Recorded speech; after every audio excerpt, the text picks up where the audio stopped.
If you only have 30 seconds, hear this. A single sentence cracked the studio open like thunder. Cameras red-lit. Audience packed tight. 2 chairs under unforgiving lights, one for a Hollywood legend whose calm can silence a riot, the other for a former president who treats volume like proof. The moderator barely finished his welcome when the first strike landed. Trump leaned forward, smiling like a boxer at the bell. "America needs fighters," he said, letting the applause swell. "Not actors playing heroes." A ripple of laughter. A few boos. Denzel didn't blink. He rested both hands on the table, palms flat, as if steadying the entire set. "Then stop pretending you own the word fighter," he said quietly. "No dramatics, just steel." It cut cleaner than a shout. The crowd hushed.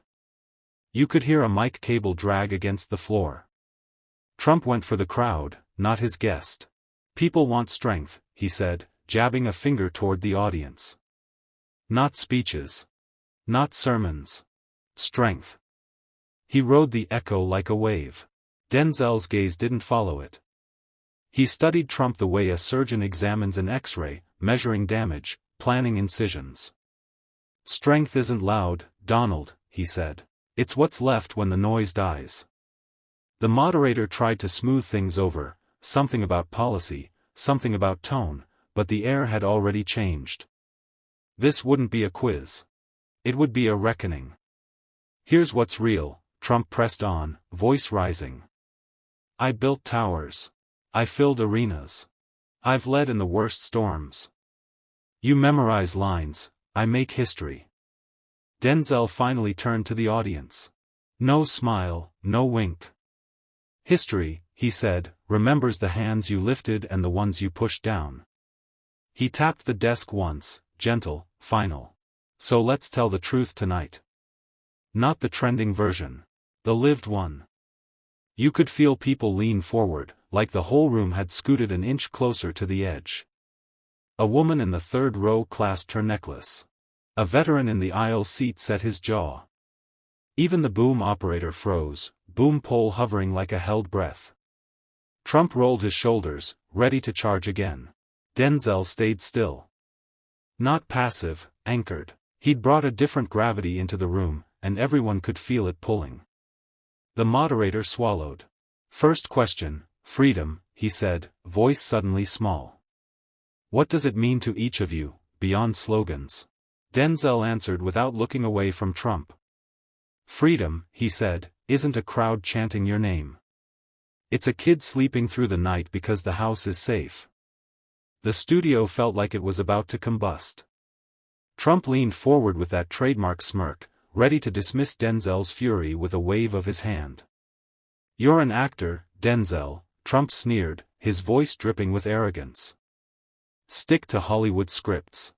This is the real world. Nobody cares about your so-called truths." The crowd murmured, half expecting Denzel to recoil. But instead, he slammed his palm on the desk so hard the microphones shook. His voice roared across the stage, raw with rage. "Scripts? Let me give you the script, Donald. Chapter 1, you sold working people a dream, then shut the doors on them while you counted profits. Chapter 2, you promised freedom but caged kids at the border. Chapter 3, you shouted America first while selling out to billionaires.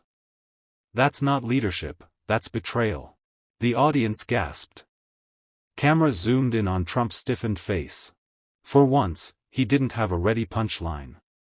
Denzel leaned in, his eyes burning, his voice sharper than steel. "You call me an actor? Fine. At least actors admit when they're playing a role. You've been playing president of the people while living like a king. You lied about elections, lied about the economy, lied about justice. And when men and women bled in the streets, you hid behind slogans and golf clubs. You think that's strength? No, that's cowardice." Trump opened his mouth, but Denzel cut him off, raising a stack of papers from under the desk, reports, headlines, quotes. He slapped them down in front of the cameras. "These aren't my lines. These are your words. Your failures. Your fingerprints on every broken promise. The world doesn't need a clown with a crown, it needs truth. And tonight, that truth is this: you are nothing but noise. The studio erupted. Half the audience leapt to their feet, the other half sat frozen, stunned. Trump's hands twitched, his jaw clenched, but no sound came out. For the first time, the man who thrived on chaos was silent. And Denzel, chest heaving with anger, leaned back and spat the final blow. You say I'm Hollywood? No, Donald. I'm history. And history doesn't bow to lies. The silence that followed was deafening. For a man who thrived on control, Trump's pause felt like blood in the water. He straightened in his chair, forced a grin, and snapped back. You're good with words, Denzel. Real dramatic. But the people don't want lectures. They want jobs. They want strength. And that's what I gave them, not Hollywood speeches. The crowd split into boos and cheers, the tension rattling the air. But Denzel wasn't buying it. He leaned forward again, eyes narrowed like a blade about to strike. Strength? His voice dripped with disgust. Strength isn't hiding behind rallies where everyone agrees with you. Strength isn't bullying women, mocking veterans, or tearing families apart. That's not power, that's performance. And you've been performing so long, you don't even know who you are anymore. Trump's face flushed red, his hand gripping the edge of the desk. But Denzel didn't slow down. His anger only grew sharper, fueled by the weight of truth. You want to talk about jobs? Denzel barked. Let's talk about the factories that shut down under your watch. Let's talk about the farmers drowning in debt while you played trade war games. You say America first, but it's always been Trump first. Always. The cameras caught every twitch in Trump's face, every bead of sweat forming under the studio lights. His supporters in the audience tried to chant his name, but their voices were drowned by Denzel's relentless thunder. You think because you build towers, you built this nation? Wrong. You didn't lay the bricks, Donald. You didn't bleed in the fields or sweat in the factories. Real Americans did that.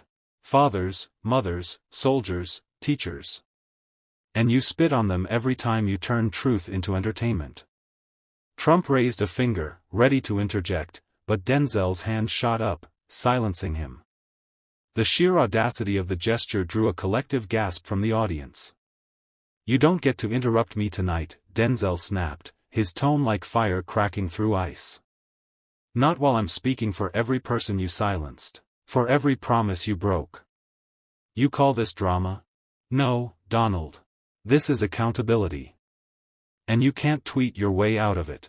The audience exploded, half cheering wildly, half screaming back, but all eyes stayed locked on the stage, on the moment Trump was no longer the loudest man in the room. Trump tried to force a laugh, that trademark smirk twisting on his face as if he could brush it all off. But the sound fell flat. It wasn't confidence anymore, it was desperation. The audience saw it. The cameras caught it. And Denzel? He pounced. You always laugh when the truth burns, don't you? Denzel's voice was sharp, a dagger slicing through Trump's facade. That smirk won't save you. Not tonight. Not when the receipts are on the table. The host leaned back, wide-eyed, knowing the show had slipped out of his hands. The stage no longer belonged to politics as usual. It belonged to raw confrontation. You brag about wealth? About towers with your name plastered in gold? Denzel continued, his voice booming. Those towers don't erase the bankruptcies. They don't erase the contractors you stiffed, the workers you cheated, the people you left with empty hands while you walked away richer. The audience erupted, some shouted in agreement, others tried to drown him out. Trump's mouth opened, his hand raised, but again Denzel cut him down before a single word left his lips. Don't even try, Denzel thundered, pointing at him like a prosecutor cornering a criminal. You had 4 years to prove you were more than a showman. And what did we get? Families ripped apart, allies betrayed, chaos in the streets. You turned America into your stage, and when the curtain fell, it was the people who paid the price. Trump's face hardened, his jaw clenched so tightly the tension was visible even to the last row. But Denzel wasn't done. He stepped closer, invading Trump's space with a force that silenced the studio. You think you're untouchable because you shout louder than everyone else? Because you drown the truth in noise? Denzel hissed. I'm louder than your lies tonight. I'm louder than your excuses. And for once in your life, Donald, you're going to sit there and listen. The studio gasped as Trump, for the first time, didn't fire back. His lips pressed into a thin line, his eyes darting nervously toward the audience. The man who never let anyone else have the last word suddenly had no words at all. The silence that followed wasn't weakness, it was surrender. And Denzel let it hang heavy, like a hammer waiting to fall. The silence stretched, thick and suffocating. Cameras zoomed in on Trump's face, searching for the comeback that never came. For a man who built his empire on never backing down, the pause was louder than any insult. And then Denzel delivered the strike, clean, sharp, and final. You call it success, Denzel said, his voice steady but scorching, but the truth? It's built on rubble. On broken promises. On people you stepped on to climb your fake ladder. You call yourself a leader, Donald, but you've been nothing more than a salesman, selling lies, selling fear, selling America piece by piece while you cashed the check. The crowd roared like an engine coming to life. Some clapped, others shouted in rage, but no one stayed silent. Denzel's words had cut too deep, too true, for anyone to ignore. Trump shifted in his chair, tugging at his tie, eyes darting, his usual shield of arrogance crumbling. You're not strong, Denzel pressed, jabbing a finger toward him. Strength isn't screaming louder than the next man. Strength is carrying the weight of others, not dropping it on their backs.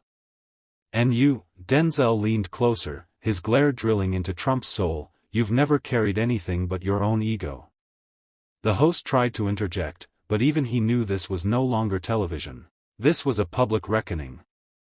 The studio lights seemed harsher, hotter, as if the whole set was bracing for impact.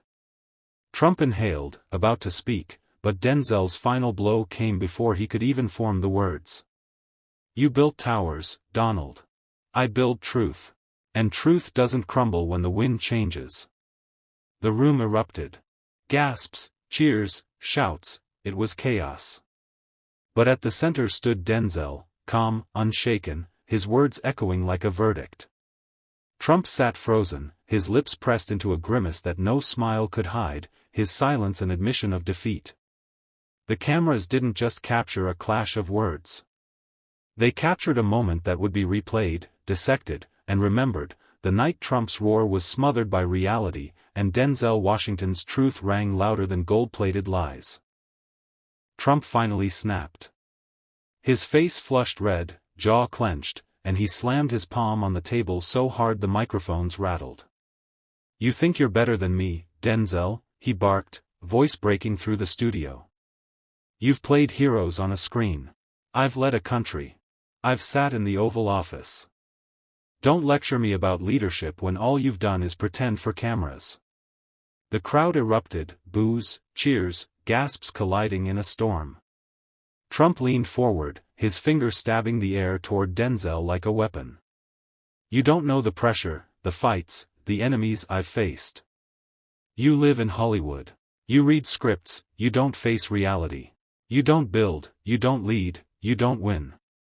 His words spilled like a flood, desperate to claw back control, to remind everyone he was still Trump, still larger than life. But Denzel didn't flinch. He let the storm pass, eyes locked on Trump, posture unshaken. Then he leaned forward, calm but razor-sharp. Donald, the difference between us is simple. You perform for power, I perform for truth. You build illusions, I break them. And right now, the mask is slipping. Trump's face twisted. He opened his mouth, but Denzel's voice cut through, faster, harder. You talk about leading a country? You led it into chaos. You talk about building? You built walls, not bridges. You talk about enemies? You created them. And the only victory you've ever claimed is over people too tired, too poor, or too silenced to fight back. The studio shook with applause and jeers. Trump raised his hands, trying to shout over it, but his words drowned in the noise. Denzel's voice dropped lower, like a hammer hitting steel. "You're right about one thing, I do play heroes. But the difference is this: mine inspire. Yours destroy." A hush swept over the room. Even Trump, fuming, seemed struck. The camera zoomed in on his face, searching for defiance but finding something else: doubt. For the first time, Donald Trump looked cornered, not by politics or polls, but by truth spoken with surgical precision. The audience knew it. The host knew it. And Trump knew it. He had swung hard, but Denzel's counterpunch was the kind that left scars. Trump tried to recover, forcing a laugh that sounded hollow, almost cracked. He straightened his tie, puffed out his chest, and said, "You think you've got me figured out, Denzel? Please. I've taken on bigger enemies than you. China, Russia, the media, the swamp. You're just another actor trying to score applause from a crowd that already worships you. This isn't truth, it's theater." But before he could ride the rhythm of his defense, Denzel exploded forward, voice carrying the weight of thunder. "Theater? Let me tell you about theater, Donald. Theater is pretending you're the voice of the people while living off the backs of their pain. Theater is screaming, 'America first,' while you hollow out its soul. Theater is standing at rallies, soaking in chants, while mothers bury their sons from the chaos you stoked." The audience froze. The air grew heavier, charged with raw fury. Denzel's face tightened, veins visible in his neck, his voice climbing from controlled anger into fire. "You brag about enemies? Let me remind you, the enemy isn't China, it isn't immigrants, it isn't some made-up boogeyman. The enemy is poverty, ignorance, injustice. But you turned those into props. You turned people's suffering into a brand. And you call me an actor?" Trump tried to interject, but Denzel's words slammed into him like a wall. "No, Donald. You're the actor. And the tragedy is, your stage was the White House." Gasps. Cheers. Even some laughter mixed with disbelief. Trump's jaw tightened, his hand gripping the edge of the table like it might break beneath his fingers. Denzel leaned closer, lowering his voice to a knife's edge, so sharp the silence cut with it. "You wanted history to remember you as a builder. But all it will remember is the wreckage you left behind.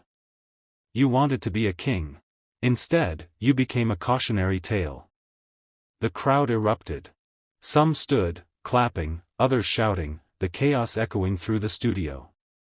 The cameras caught Trump's face in close-up, rage, humiliation, but also something new: silence. For the first time in years, Donald Trump had no comeback. Trump's silence lasted only seconds, but in the glare of the cameras, it felt like an eternity. His lips quivered, ready to hurl a counterpunch, but every word he had relied on for years, fake news, witch hunt, greatest ever, sounded suddenly hollow, rehearsed, useless.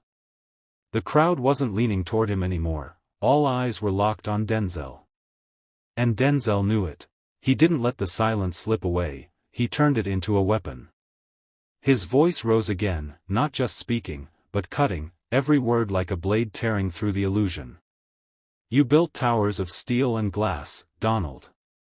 But tell me, what about the towers of lies you stacked higher than the sky? What about the people you left in the dust while you plastered your name in gold? You talk about winning. Who really won? Did the factory worker you promised jobs to win? Did the families in towns you ignored win? Or was the only winner the brand of Trump?" The audience roared, some with cheers, others with gasps, but no one dared to look away. Denzel's anger wasn't wild, it was precise, like a scalpel exposing rot.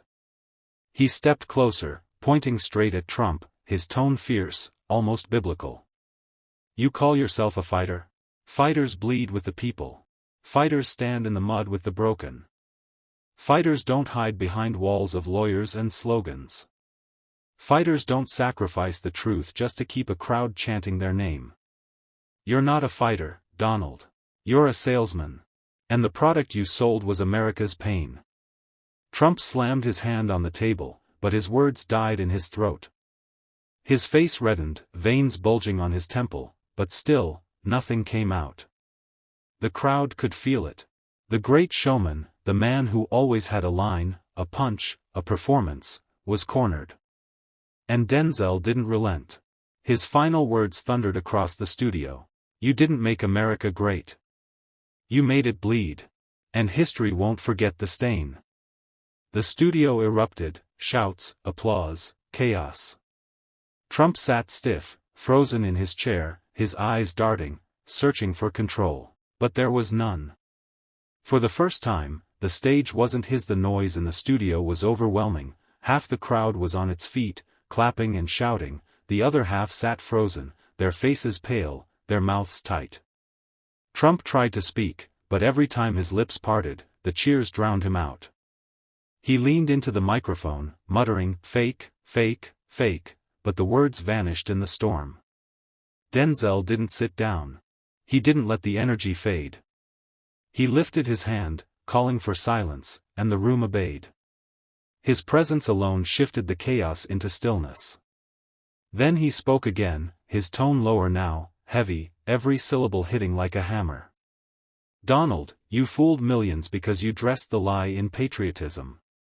You waved the flag while you sold off the people holding it. You told them you were their voice, but you were just echoing their pain and cashing it in.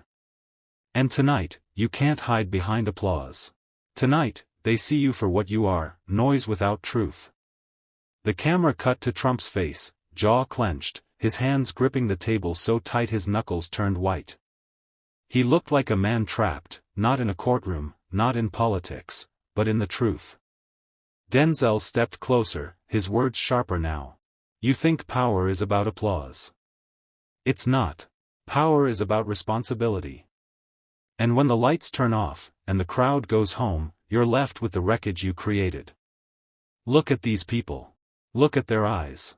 They don't see a savior anymore. They see a salesman who ran out of slogans. The silence was brutal. Trump's shoulders slumped slightly, the performance cracking, the armor slipping. Denzel leaned into the mic, delivering the final blow. You built towers, Donald. But truth is taller than steel. And tonight, truth just buried you. The room exploded, cheers, whistles, thunderous clapping that shook the studio walls. Trump stared down at the table, his reflection staring back from the glossy surface, and for once, he had no script, no comeback, no escape. The camera zoomed in on Denzel's face, calm, firm, burning with the conviction of a man who had not just won an argument but reshaped the moment into history.